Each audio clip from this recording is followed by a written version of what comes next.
Magandang buhay mga bata! Tara, samahan ninyo akong matuto kasama si Teacher Aika, your online teacher. Please don't forget to subscribe, like, share, and hit the notification bell for more videos. Thank you! Magandang araw mga bata! Kumustang muli? Tayo ngayon ay may bagong aralin tungkol sa EPP 5, Industrial Arts, Milk-Based, Weeks 4 to 6. At ito ay may pamagat na Batayang Kaalaman at Kasanayan sa Gawaing Elektrisidad. Muli, ako si Teacher Aika, ang inyong magiging guro para sa araling ito.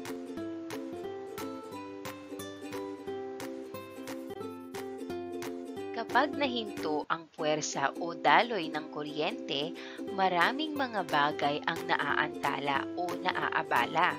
Mabuti kung pansamantala lamang ito. Naisip mo ba na ano ang uri ng buhay kung walang telebisyon o radyo na nag-aaliw sa iyo?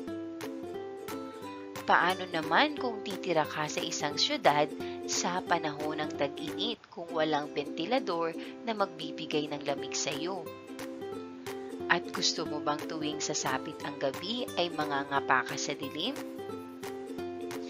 Tatalakayin sa module na ito ang tungkol sa mga proyektong ginagamit para sa elektrisidad.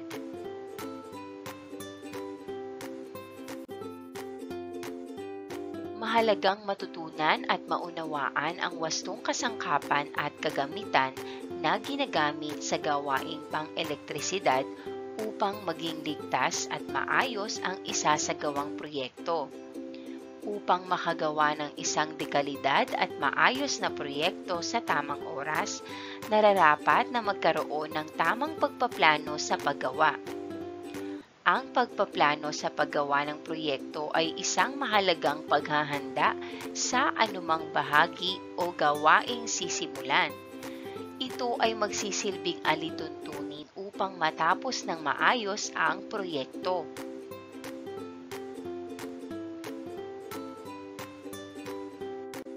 Bago tayo magsimula, kailangan alam natin ang mga kasangkapan at kagamitang pang-elektrikal.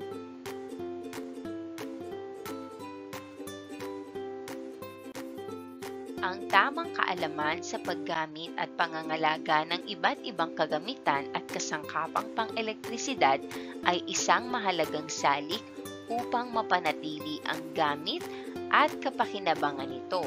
Narito ang ilan sa mga madalas na ginagamit o gamiting mga kagamitan at kasangkapan pang-elektrisidad.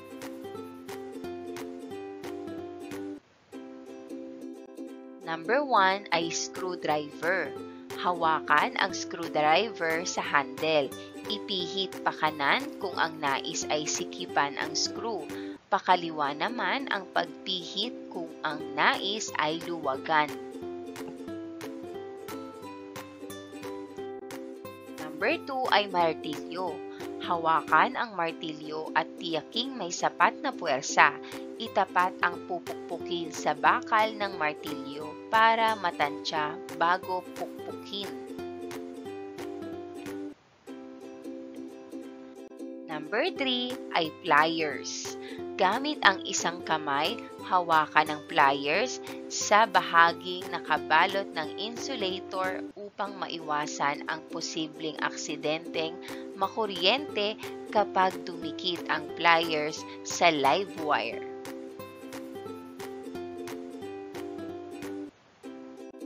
Number 4, hacksaw.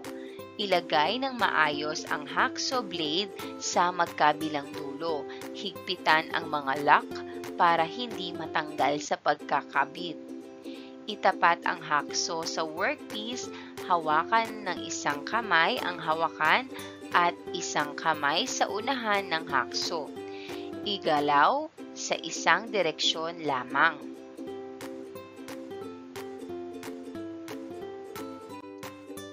Number 5, portable electric drill. Ikabit ang drill bit sa nguso ng drill gamit ang chuck key. at higpitan ito. Suriing mabuti ang pagkakabit ng baterya kung ito ay may karga pa. Hawakan ng maayos ang drill gamit ang dalawang kamay. Isa sa hawakang bahagi at isa para sa katawan nito.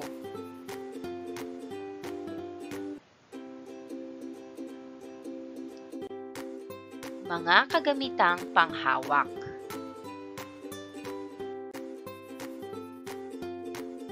Combination pliers. Ginagamit na panghawak o pamputol ng wires, cable o maliit na pako. Long nose pliers. Ginagamit na panghawak o pamputol ng manipis na kable ng kuryente. Maaaring magamit o makapasok sa maliit na espasyo dahil manipis ang dulo.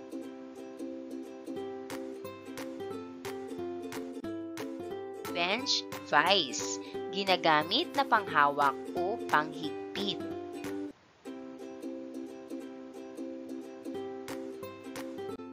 Narito naman ang mga kagamitang pamputol.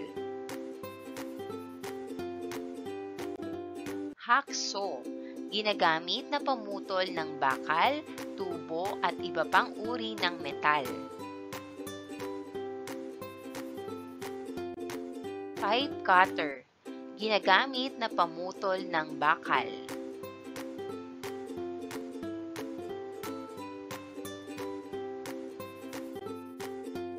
Side cutting pliers. Ginagamit na pamutol ng maliliit o malalaking wires.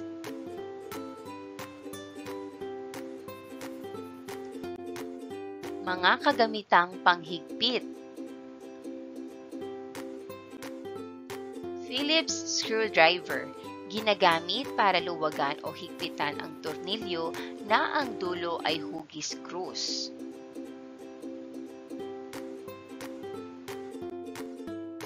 Stubby screwdriver.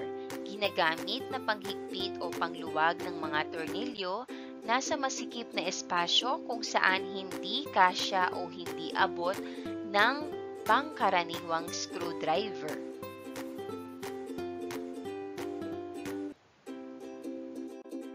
Standard or flat screwdriver. Ginagamit ito para luwagan o higpitan ang tornilyo na ang dulo ay may manipis na pahalang.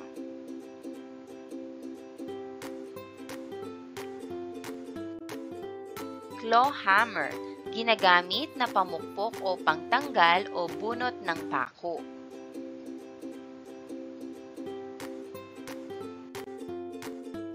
Mga kagamitang pambutas.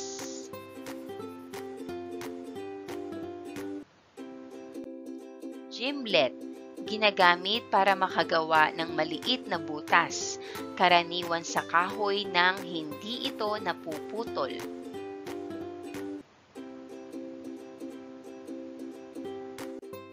Hand drill. Ginagamit pambutas ng kahoy. Portable electric drill. Ginagamit para makagawa ng maliit na butas sa mga metal o sementadong pader.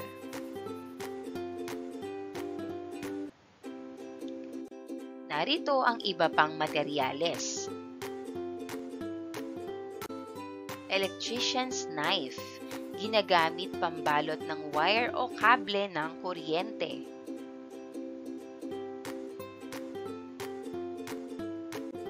Pipe bender. Ginagamit sa pagbaluktot ng mga metal na tubo. Wire puller. Ginagamit panghila ng wire sa loob ng conduit o raceway para ito ay makalabas ng mabilis o hindi sumabit sa loob.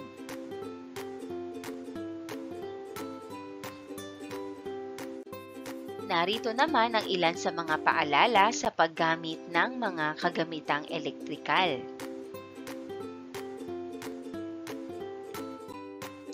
Number 1, panatilihing malinis at tuyo ang mga ito sa lahat ng oras.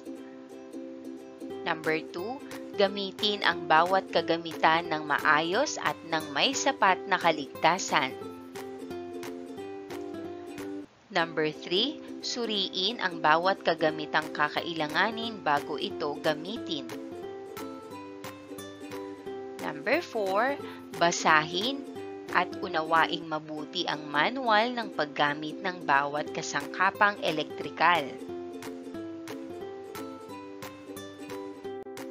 Number 5, gamitin ang bawat kasangkapang elektrikal ayon sa wastong gamit nito. Number 6, siguraduhin na ang bawat kasangkapang gagamitin ay walang sira o hindi depektibo. Number 7, hawakan at gamitin ang mga kasangkapang elektrikal ng may lubos na pag-iingat. Number 8, linisin ang bawat kasangkapan matapos itong gamitin. Siguraduhing ilagay ito sa tama at ligtas na lugar.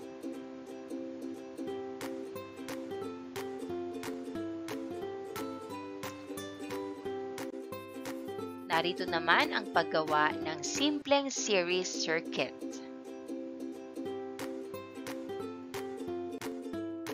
Narito ang mga kagamitan: bombilya, light bulb, socket, baterya, switch, electrical tape, cutting pliers, clamp screwdriver, tabla at wire.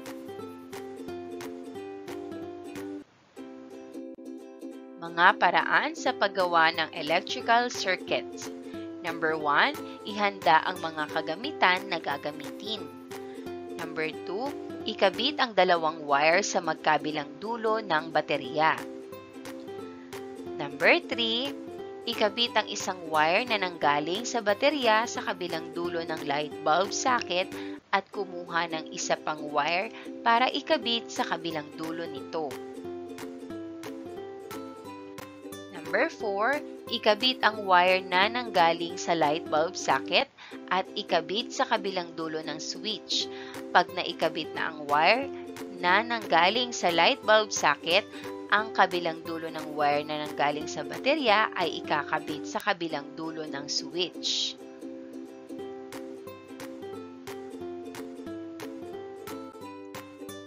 Mga panuntunang pangkalusugan at pangkaligtasan sa paggawa. Number 1, maglaan ng lugar, kahon o cabinet para sa mga kasangkapan at kagamitan sa paggawa. Number 2, gamitin ng buong ingat ang mga kasangkapang dekuryente at kagamitang matatalim. Number 3, tiyakin na ang mga kasangkapang gagamitin ay nasa maayos na kondisyon. Iwasan ang paggamit ng mga kasangkapang kinakalawang. Number 4, ibigay ang buong atensyon sa ginagawa.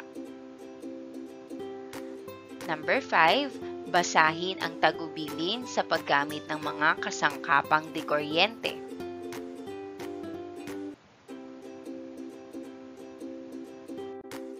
Pamamaraan kung paano mo maiiwasang maganap ang aksidente sa kuryente sa loob at labas ng inyong tahanan. Number 1, kung hindi mo na ginagamit ang kuryente, patayin ito. Number 2, takpan ang mga saksakan ng kuryente ng mga plastik na pantakip lalo na kung may mga bata sa bahay. Number 3, huwag magsaksak ng marami sa iisang saksakan ng kuryente. Ito ay maaaring pagmulan ng sunog.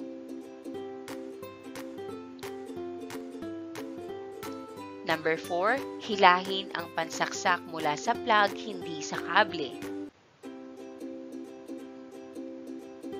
Number 5, huwag hawakan ang anumang mga pindutan or switches ng ilaw o magsaksak ng kasangkapang dekuryente kung basa ang iyong mga kamay o kung nakatapak ka sa basang tubig. Number 6, Huwag maglagay ng kasangkapang dekuryente na malapit sa apoy. Ito ay maaaring maging sanhi ng pagkakuryente ng isang tao. Number 7. Tumawag ng kwalipikadong elektrisyan kung gusto mong gawin ang iyong mga sirang kasangkapang dekuryente. Number 8. Huwag maglagay ng anumang metal na bagay sa loob ng isang dekuryenteng kasangkapan. Number 9. Takpan ang mga walang balot na kable ng kuryente ng electrical tape. Number 10. Ipagawa ang mga saksakan sa hindi maabot at mapaglalaruan ng mga bata.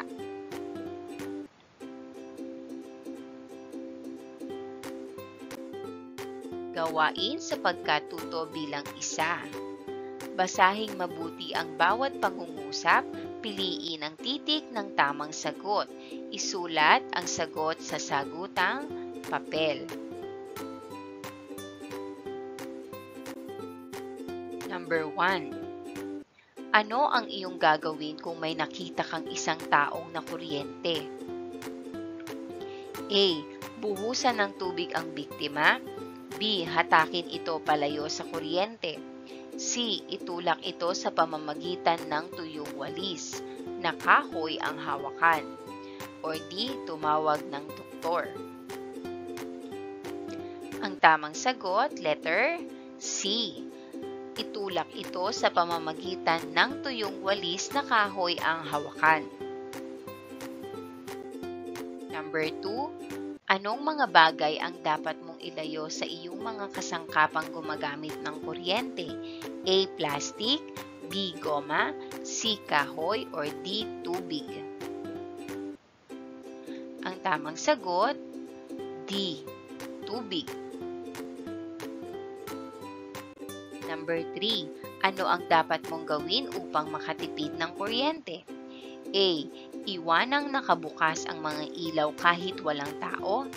B. Kapag umaga, buksan ang mga bintana upang pumasok ang liwanag.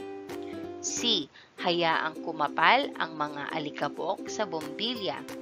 At D. Pinturahan ang iyong silid ng madilim na kulay. Ang tamang sagot, letrang B. Kapag umaga, buksan ang mga bintana upang pumasok ang liwanag. Number 4. Ano ang dapat mong gawin upang maiwasan ang pagkakaroon ng sunog? A. Takpan lahat ang mga saksakan o outlet pang elektrisidad. B. Huwag gumamit ng mga kagamitang dekuryente. C. Huwag hihipuin ang anumang kawad o gamit pang elektrisidad kapag basa ang mga kamay. O D. Huwag magsasaksak ng maraming kagamitan sa isang outlet. Ang tamang sagot,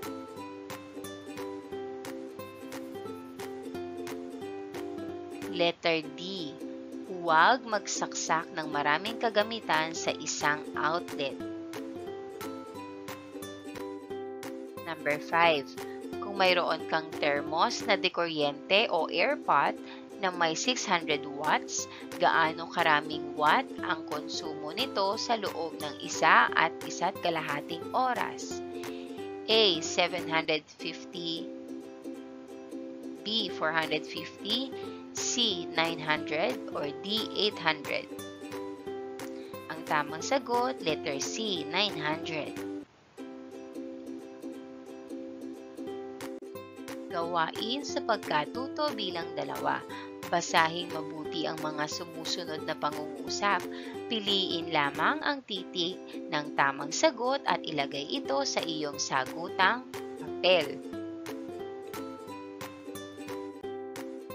Number 1. Ginagamit ito para luwagan o higpitan ang tornilyo na ang dulo ay manipis at pahalang. A. Claw hammer, B. Standard or flat screwdriver, C. Phillips screwdriver, or D. Stubby screwdriver? Ang tamang sagot, letter B. Standard or flat screwdriver.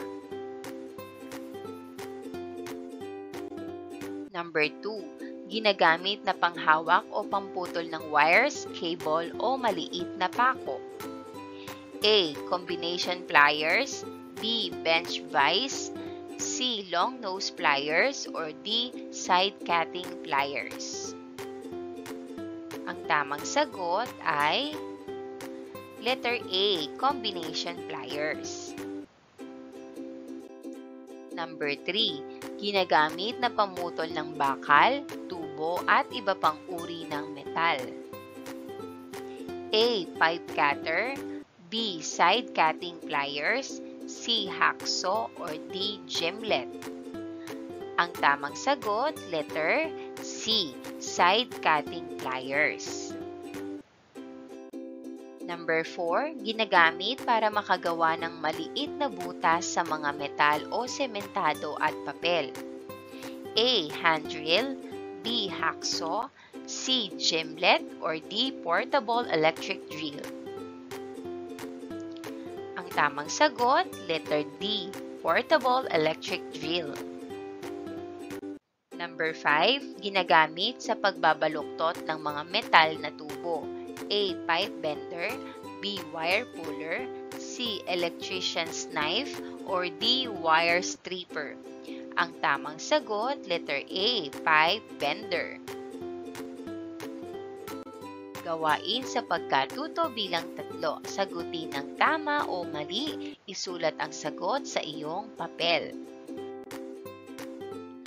Number 1, ang paggawa ng plano sa paggawa ng proyekto ay isinasagawa bago simulan ang gawain o proyekto. Ang sagot, tama. Number 2, maaaring sariling gawa o ipagawa sa iba ang plano ng proyekto. Ang tamang sagot, mali. Number 3, ang pagiging matapat ay mahalaga sa pagpaplano sa paggawa ng proyekto. Ang sagot, tama. Number 4, ulitin muli ang plano kung hindi kumpleto ang mga materyales na gagamitin. Ang tamang sagot, tama. Number 5, maging maingat sa pagpaplano ng proyekto upang mabilis itong matapos. Ang sagot, tama.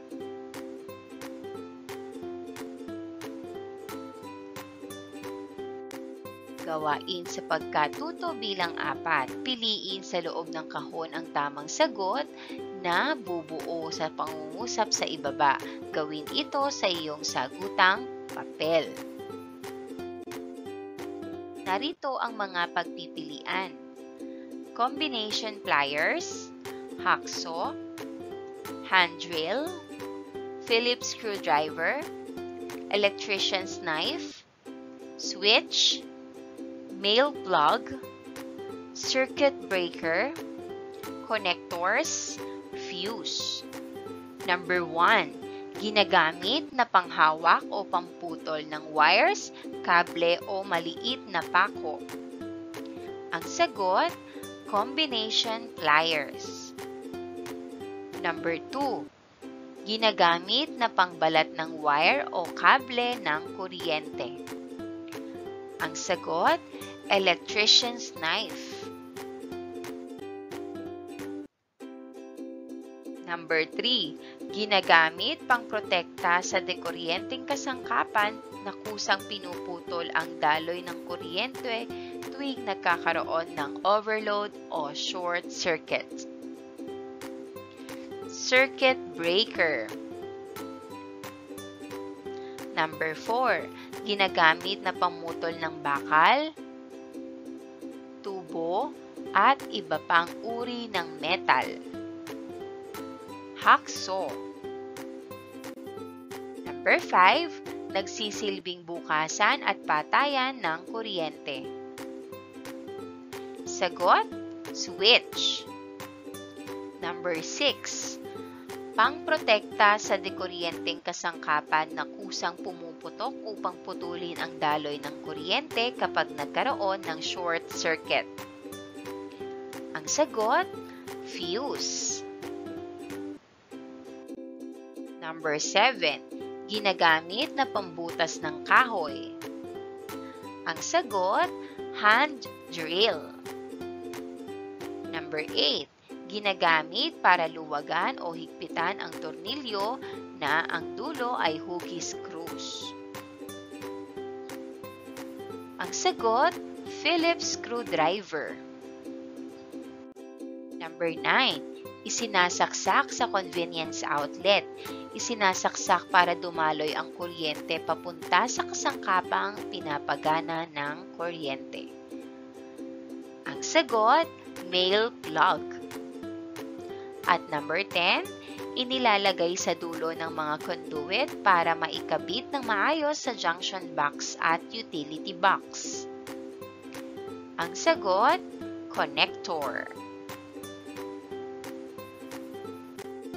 Gawain sa pagkatuto bilang 5. Magbigay ng halimbawa ng mga kagamitan na ginagamitan ng elektrisidad at ano ang pwedeng gawin para magamit natin ang kagamitan na nasa malayo o nasa taas ng saksakan. Gawin ito sa iyong sagutang papel.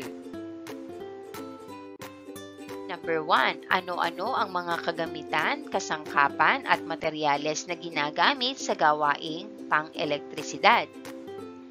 Number 2, ano-ano ang mga dapat tandaan sa pagsasagawa ng ligtas at epektibong gawaing pang-elektrikal?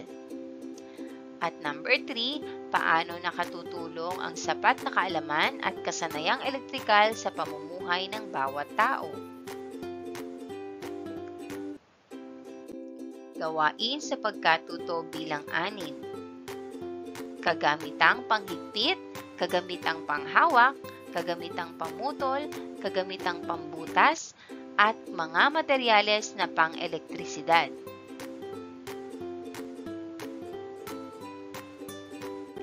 Gawain sa pagkatuto bilang 7. Hanapin sa hanay B ang tamang larawan ng kagamitang pang-elektrisidad na nasa hanay A.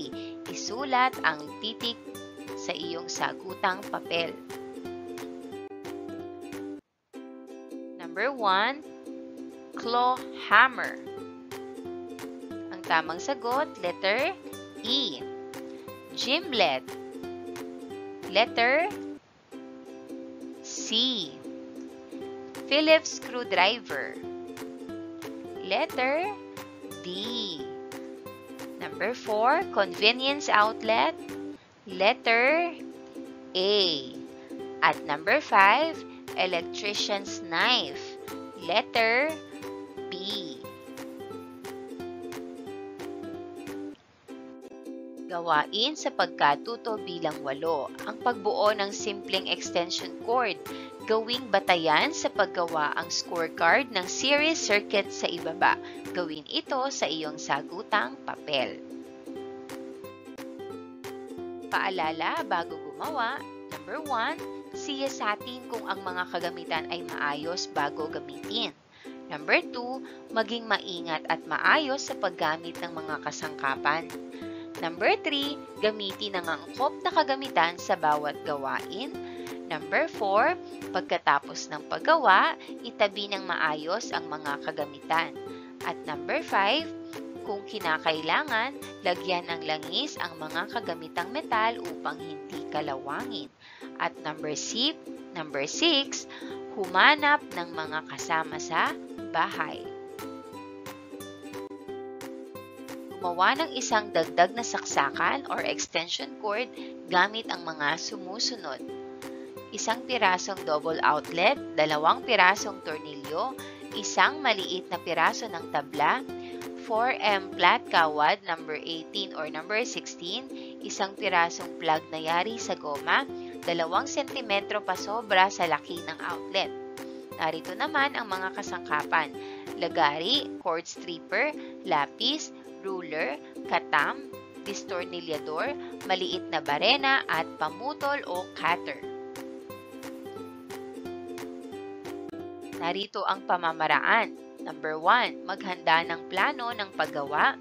Number 2, ihanda ang mga kagamitan at kasangkapan. Number 3, putulin ang cord sa gustong haba. Number 4, paghiwalayin ang dalawang kawad na 10 cm ang pagitan. Number 5, talupan ang magkabilang dulo ng kawad hanggang 2 cm.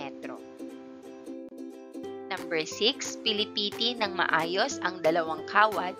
Number 7, isulot ang isang kawad sa gomang plug at gumawa ng underwriter's knot. Number 8, luwagan ang tornilyo at ipulupot ang pinilipit na kawad. Number 9, higpitan ang tornilyo sa dulo. Number 10, buksan ang takip ng double outlet at luwagan ang tornilyo.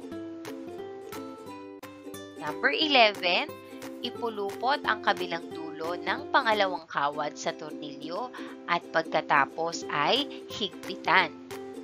Number 12, siguraduhin na hindi magkadikit ang dalawang kawad, lalo na yung talop na bahagi. Number 13, ibalik ang takip ng outlet. Gawain sa pagkatuto bilang siyam. Mula sa gawain 8, magbuo ng ilang paalala o mga bagay na dapat isaalang-alang na maaaring magsilbing kaalaman at kasanayan na may kinalaman sa gawaing elektrisidad. Kopyahin at sagutan ito sa iyong sagutang papel. Gawain sa pagkatuto bilang 10. Anong kabutihan ang magagawa ng pagkakaroon ng kaalaman sa mga kagamitan na ginagamit sa mga gawaing elektrisidad? Gawin ito sa iyong sagutang papel. Gawain sa pagkatuto bilang 11. Narito ang aktwal na paggawa ng proyektong series circuit. Gawing batayan ang pagsagot sa scorecard bago at pagkatapos itong gawin. Narito ang mga pamantayan. A. Pagsunod sa wastong hakbang. Number 1. Nakahanda ang lahat ng mga kagamitan at kasangkapan sa paggawa. 10 puntos. Number 2. Ang mga kagamitan at kasangkapan ay inayos sa ibabaw ng mesa bago gumawa. 10 puntos. Number 3. Wastong pagsunod sa hakbang sa paggawa ng proyekto. 20 puntos. At ika-4, na isagawa sa takdang oras. 10 puntos. Letter B. Paggamit ng kasangkapan. Number 1. Gumamit ng wasto at angkop na kasangkapan sa paggawa, 10 puntos. Number 2. Sinuri ang kaayusan ng kasangkapan, 5 puntos. Number 3. Ginamit sa angkop ng gawain, 5 puntos. At number 4. Ibinalik sa pinagkuhanan matapos ang gawain ng maayos, 5 puntos. Letter C. Pangkaligtasang gawi. Number 1. Masigla at tuloy-tuloy sa paggawa, 5 puntos. Number 2. Ipinapakitang may sistema sa paggawa, 10 puntos. Number 3. Ipinakita ng may pag-iingat habang gumagawa, 5 puntos. At number 4. Nilinis ang hapag gawain matapos ang gawain at isinauli ang mga kagamitan at kasangkapan sa pinagkunan, 5 puntos.